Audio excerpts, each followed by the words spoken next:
తెలంగాణ పథకాలు దేశవ్యాప్తంగా కావాలని డిమాండ్ పెరుగుతుందంటారు. మరి మీరేమో అవినీతి ప్రభుత్వం అని మీరు అంటారు. ఇప్పుడు డబ్బు కొట్టుకోవడానికి ఎన్ని మస్తు మాట్లాడుకుంటారండి సెల్ఫ్ డబ్బాలు. వాస్తవాలకు వస్తే అందుకే కదా ఇన్ని 100 కోట్లు హుజూరాబాద్లో ఖర్చు పెట్టిన ఎందుకు గెలవలేదు, దుబ్బాకలు ఎందుకు గెలవలేదు. రేపు మునుగోడు కూడా అట్లనే గెలుస్తుంది భారతీయ జనతా పార్టీ. మునుగోడులో ఖచ్చితంగా ఎలా ఉంది మీ సర్వే ఎలా ఉంది? బరాబర్ గెలుస్తుంది. మా క్యాండిడేట్ ఒక ఛాలెంజ్గా మునుగోడు అంటే ఒక బై ఎలక్షన్ వస్తేనే అభివృద్ధి చేస్తారు, అపోజిషన్ ఉన్న చోట అభివృద్ధి జరగదని ప్రూవ్ చేయడం కొరకై అతను చేశాడు.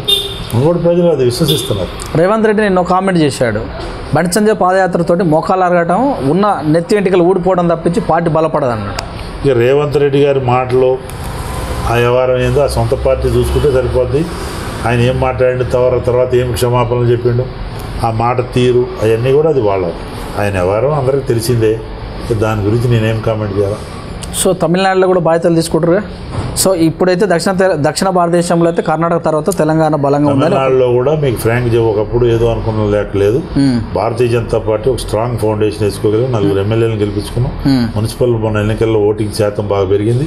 ప్రజలు మార్పు కోరుతున్నారు. నరేంద్ర మోడీ గారు ఇంటింటికి నరేంద్ర మోడీ అనే స్లోగన్తో తీసుకెళ్తాను. 7.5 లక్షల కోట్ల పైన 8 సంవత్సరాల్లో అనేక అభివృద్ధి సంక్షేమ రైల్వే ప్రాజెక్టు, హైవే తెలంగాణతో సహా అన్నిటికీ ఇచ్చాం. ఎక్కడ కేంద్రం పక్షపాతం చూపించు, కేవలం బ్లేమ్ గేమ్ నడుస్తుంది. కాబట్టి ప్రజలకు ఇక్కడ ఆయుష్మాన్ భారత్ ఇంప్లిమెంట్ చేయరు, ప్రధానమంత్రి ఆవాస్ యోజన ఇంప్లిమెంట్ చేయరు. ప్రజలకు అందేది ఇమీడియట్ సంక్షేమ కార్యక్రమం.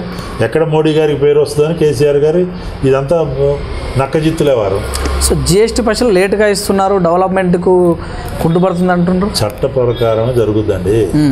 వీళ్ళు డిస్కమ్ల అమౌంట్ అట్లా మీకు ఎన్నో ఉన్నాయండి లొసుగులు. విద్యుత్ బకాయిలు చాలా ఉన్నాయి, అనేక అప్పులు చేశారు. మళ్ళీ జిఎస్టీ లేదు, మాకు ఇన్ని వస్తాయి అని చెప్తుంటారు. అందరికీ ఏ న్యాయం ఉందో తెలంగాణకి అట్లే ఉంటుంది. నువ్వు వ్యాట్ ఎందుకు తగ్గట్లేదు పెట్రోల్ డీజిల్ రేట్ల మీద? బీజేపీ పాలిత రాష్ట్రాల్లో పెట్రోల్ డీజిల్ ఎందుకు తక్కువ ఉంది, తెలంగాణలో ఎందుకు ఎక్కువ ఉంది? నువ్వు వ్యాట్తో కేంద్రం కంటే ఎక్కువ వసూలు చేస్తున్నావు కదా, వాల్యూ యాడెడ్ ట్యాక్స్. నువ్వు అది నీకు ప్రజల ఇంట్రెస్ట్ ఉంటే ఎందుకు తగ్గించుకోలేదు? అన్ని రాష్ట్రాలు తగ్గించుకున్నాయి కదా. అక్కడైతే డబ్బు కావాలా, జిఎస్టీ కావాలా. బ్లేమ్ మాత్రం మోడీ గారు, కేంద్ర ప్రభుత్వం, ఎన్డీఏ ప్రభుత్వం మీదే.